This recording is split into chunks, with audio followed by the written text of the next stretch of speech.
भाई finally much awaited champions trophy 2025 की squad announcement हो गई है इंडियन क्रिकेट टीम की। काफ़ी ज़्यादा प्लेयर्स हैं जो शायद से अनलकी फील करेंगे कि वो मिस आउट करते हुए दिख रहे हैं, और काफ़ी प्लेयर्स हैं जो लकी फील करेंगे कि उन्होंने इस 15 मेंबर की स्क्वाड में अपनी जगह बना ली है। तो यार, अगर आप इंडियन क्रिकेट टीम के फैंस हैं, अगर आप इस स्क्वाड के एनालिसिस जानना चाहते हैं, तो इस वीडियो को एंड तक ज़रूर देखना। हम कुछ पॉइंट्स कवर करेंगे, कौन से प्लेयर को चूज़ करना चाहिए था, क्या मीटिंग चली, क्योंकि बहुत लंबी मीटिंग चली थी, लंबी प्रेस कॉन्फ्रेंस थी। उसके बाद कौन से प्लेयर्स हैं जो शायद इस टीम में आने चाहिए थे, नहीं आने चाहिए थे, और हाँ, क्या प्लेइंग 11 प्लेइंग कॉम्बिनेशन रहने वाले हैं। कुछ फ्लॉज भी हैं इस टीम में, वो भी हम कवर करेंगे। तो इस वीडियो को आप एंड तक ज़रूर देखना, बहुत इंटरेस्टिंग होने वाली है।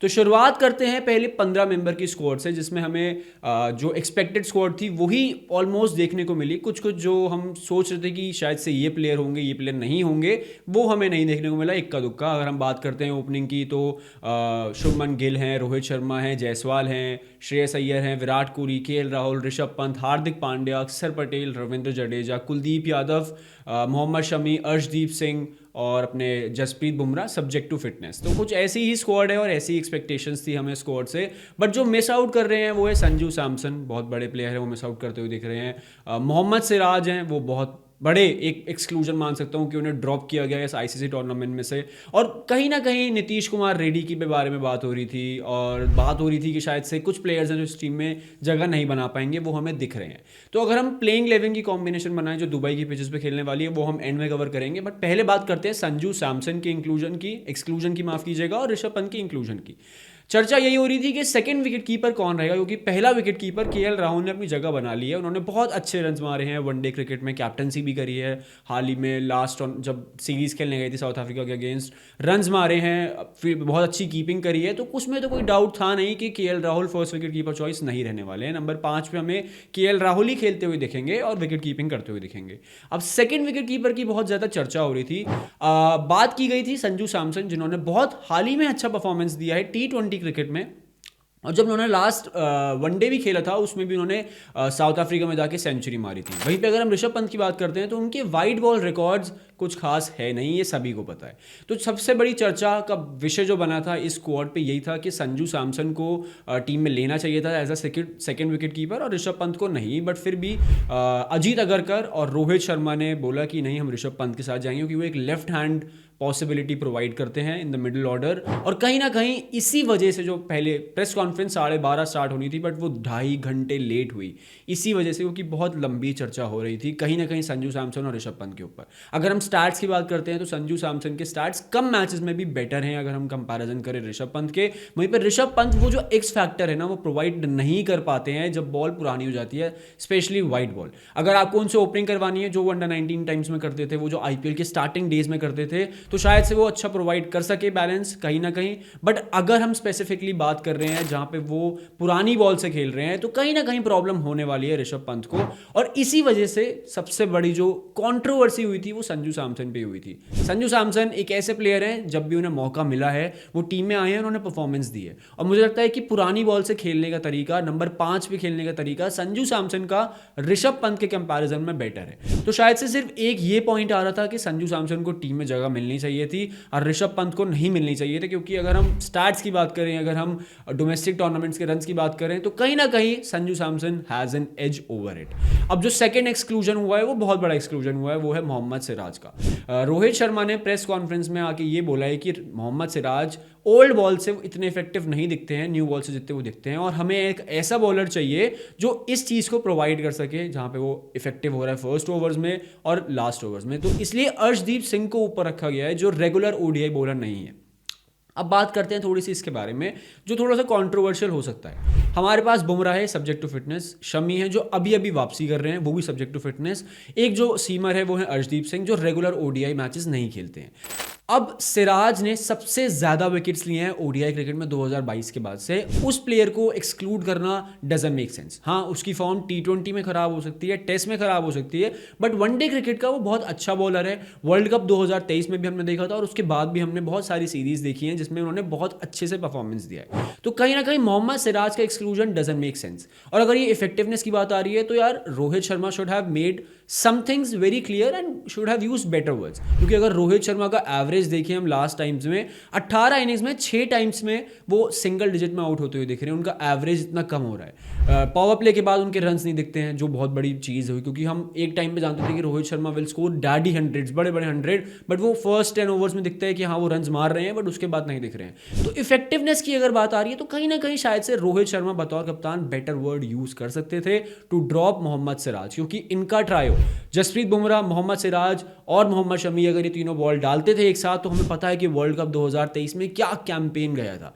बट कहीं ना कहीं अब अर्शदीप सिंह को ओवर रखा गया है, तो अर्शदीप के बारे में बात करते हैं। रेगुलर ओडीआई बॉलर नहीं है, डोमेस्टिक टूर्नामेंट्स में भी वो ओडीआई क्रिकेट बहुत कम खेलते हैं, T20 खेलते जा दिखते हैं।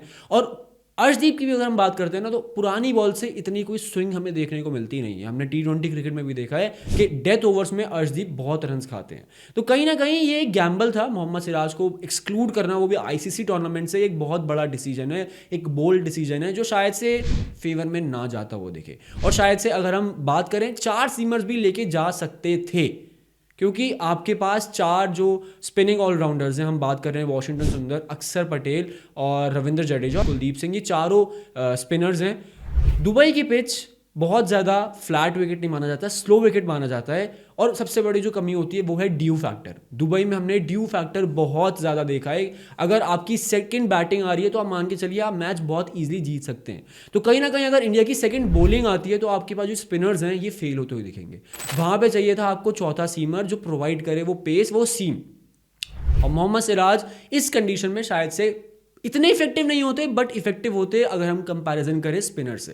तो कहीं ना कहीं ये एक बड़ा गैम्बल है जहाँ पे हमने 3 स्पिनिंग ऑलराउंडर्स लेके जा रहे हैं और मोहम्मद सिराज को हम एक्सक्लूड कर रहे हैं। तो कहीं ना कहीं ये वाला जो एक्सक्लूजन हुए हैं, जहाँ पे संजू सैमसन को बाहर रखा गया है, जहाँ पे ऋतुराज गायकवाड़ को भी बाहर रखा गया है, जहाँ पे मोहम्मद सिराज को बाहर रखा गया है, तो कहीं ना कहीं ये बैकफायर ना करे, हम तो यही होप करते हैं। बट शायद से इसी वजह से ये 2-2.5 घंटे की जो मीटिंग हुई थी, क्योंकि हमने जो अभी तक सोर्सेज से सुनने को मिला है, आर्टिकल जो हमने पढ़े हैं, वो यही बोल रहे थे कि गौतम गंभीर चाहते थे संजू सैमसन को इंक्लूड करना, बट रोहित शर्मा और अजीत अगरकर चीफ सिलेक्टर चाहते थे कि ऋषभ पंत को लिया जाए। वहीं पे गौतम गंभीर चाहते थे कि हार्दिक पांड्या को वाइस कैप्टनसी दी जाए। वहीं पे रोहित शर्मा और अजीत अगरकर चाहते थे कि वो शुभमन गिल को ग्रूम करे, क्योंकि हार्दिक पांड्या के अगर हम बारे में बात करते हैं, ये थोड़ी कैप्टनसी मॉडल के बारे में बात करते हैं। Hardik Pandya was the vice captain in T20 world cup, before that ODI world cup. Hardik Pandya ने कुछ भी गलत नहीं किया था अगर हम कैप्टनसी की बात करें। अगर हम परफॉर्मेंस की बात करें, डोमेस्टिक टूर्नामेंट्स खेल रहे हैं, रन्स मार रहे हैं, विकेट्स ले रहे हैं, इंजरी अब हट चुकी है तो इंजरी भी उनको नहीं हो रही है। उसके बाद अगर हम कैप्टनसी बात करते हैं, जब भी उन्हें मौके मिले कैप्टनसी करने के, उन्होंने IPL जिताया, IPL में अपनी टीम को लगातार सेकंड रनर अप लेके आए हैं। उसके बाद अगर हम इंटरनेशनल क्रिकेट में बात करते हैं, ODI में बहुत अच्छे रिकॉर्ड्स हैं कैप्टनसी करते हुए, T20 में बहुत अच्छे रिकॉर्ड्स हैं। तो out of all of a sudden क्यों ऐसा हो रहा है कि हार्दिक पांड्या को पीछे पुश किया जा रहा है? He is just 30-31 and I think वो अभी भी इंडियन टीम को लीड कर सकते हैं for at least 4-5 years after Rohit Sharma. But out of all of a sudden Shubman Gill को ग्रूम किया जा रहा है। अब क्यों किया जा रहा है, क्या रीज़न है, कुछ पता नहीं है। कि वो लॉन्ग टर्म पर्सपेक्टिव देना चाह रहे हैं शुभमन गिल को, तीनों फॉर्मेट्स का वो कैप्टन देखना चाह रहे हैं। तो कहीं ना कहीं रोहित शर्मा की चीफ सिलेक्टर की ये स्ट्रैटेजी किसी को समझ आ नहीं रही है और हार्दिक पांड्या के साथ थोड़ा सा अनफेयर होता हुआ दिख रहा है। अगर हम बात करते हैं नीतीश कुमार रेड्डी, काफ़ी चर्चा हो रही थी कि ये प्लेयर भी शायद से आ सकता हुआ दिखता है हमें, क्योंकि टेस्ट क्रिकेट में बहुत अच्छे रन्स मारे हैं, T20 क्रिकेट में बहुत अच्छे रन्स मारे हैं। तो कहीं ना कहीं शायद से ODI में भी दुबई की पिच इन्हें काफ़ी सूट करती, क्योंकि स्लो विकेट है, इनकी पेस इतनी है नहीं और शायद से ये रन्स मारते हुए दिखते हैं। बट कहीं ना कहीं वो मिस आउट कर रहे हैं, क्योंकि 4 बहुत बड़ी बात है, 4 स्पिनर्स इंडियन टीम लेके जा रही है दुबई। अब स्पिनर्स की बात करते हैं, रविंद्र जडेजा का इंक्लूजन। रविंद्र जडेजा ने 2023 के वर्ल्ड कप में 15 विकेट लिए थे, बट जब बात आती है क्रूशल मैचेस में विकेट लेने की, रन्स मारने की, तो रविंद्र जडेजा नहीं मार पाते हैं। तो कहीं ना कहीं रविंद्र जडेजा को इंक्लूड करना सवाल उठा रहा है इंडियन टीम की सिलेक्शन पे, क्योंकि डोमेस्टिक क्रिकेट वो खेल नहीं रहे हैं। टेस्ट क्रिकेट में फॉर्म उनकी नीचे जाती जा रही है। ODI में उन्होंने रिटायरमेंट, माफी कीजिएगा, T20 में उन्होंने रिटायरमेंट ले लिया है। ODI क्रिकेट में उनका इंक्लूजन किस बेसिस पे हो रहा है? अक्षर Patel is a better batsman अगर हम कंपैरिजन करें रन्स के बारे में, स्ट्राइक रेट के बारे में, तो कहीं ना कहीं अगर हम बात करते हैं वो चीज़, तो वो भी आ रहा है। माफ़ कीजिएगा, वाशिंगटन सुंदर भी इस टीम में है, तो एक और जो हम स्पिनिंग ऑलराउंडर की बात कर रहे हैं वो भी है। तो आपके पास अक्षर पटेल है, रविंद्र जडेजा है, आपके पास कुलदीप यादव है और वाशिंगटन सुंदर है। तो यार ये 4 स्पिनर्स ले जाना दुबई की पिच पे, जहाँ पे ड्यू बहुत बड़े गिरती है, और इन चारों में से कोई भी हिटर नहीं है बहुत बड़ा। अगर हम कोर हिटर की बात करते हैं ना, जो मसल मेमोरी दिखाता है, Ravindra Jadeja was a hitter एक टाइम पर, बट 2019 के सेमीफाइनल के बाद से हमें वो चीज़, वो इनिंग्स ओडीआई वर्ल्ड कप में, ओडीआई सीरीज में, ओडीआई फॉर्मेट में नहीं दिखी है, टू बी वेरी ऑनेस्ट।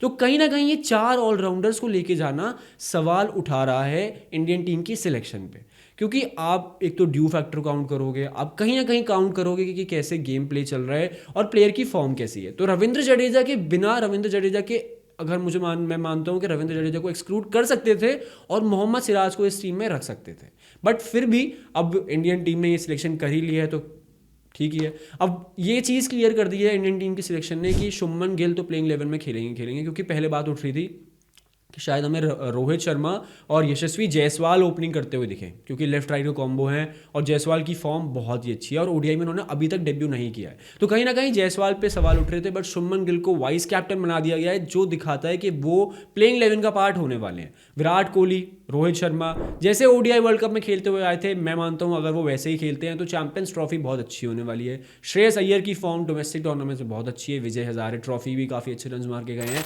तो कहीं ना कहीं टीम बैलेंस लग रही है, बट वो एक स्पिनिंग ऑलराउंडर ज़्यादा है और एक सीमर कम है। अब ये कमी बाद में फेस ना करने को मिले तो बेटर ही है। और केएल राहुल रन्स मारे, जिससे ऋषभ पंत बेंच पे वार्म करते हुए ये देखें, अब यही प्लेइंग 11 रहने वाली है। तो प्लेइंग 11 की अगर हम बात करते हैं, जो 20 फरवरी को पहला मैच खेला जाएगा, मैं मान रहा हूँ शुभमन गिल और रोहित शर्मा ओपनिंग करेंगे। उसके बाद विराट कोहली नंबर 3, नंबर 4 पे श्रेयस अय्यर, नंबर 5 पे केएल राहुल, नंबर 6 पे मान रहा हूँ हार्दिक पांड्या, नंबर 7 पे मैं अक्षर पटेल, नंबर 8 पे कुलदीप यादव, नंबर 9 पे अर्शदीप, नंबर 10 पे मोहम्मद शमी और नंबर 11 पे जसप्रीत बुमराह। अगर हुआ कुछ ज़्यादा से ज़्यादा तो हम वॉशिंगटन सुंदर को देख सकते हैं इंस्टेड ऑफ अक्षर पटेल, बट आई होप अक्षर पटेल जो बैटिंग प्रोवाइड करते हैं लोअर डाउन दी ऑर्डर, वो इंडियन टीम को नीड होगी। तो ये मेरी प्लेइंग 11 है। आपकी क्या प्लेइंग 11 रहने वाली है, कमेंट्स करके ज़रूर बताना। आपको क्या लगता है किस प्लेयर के साथ फेयर हुआ है, अनफेयर हुआ है, वो भी हमें कमेंट करके ज़रूर बताना। मिलते हैं अगली वीडियो में और आई होप इंडियन टीम ये चैंपियंस ट्रॉफी जीते और काफ़ी खुशी मिले।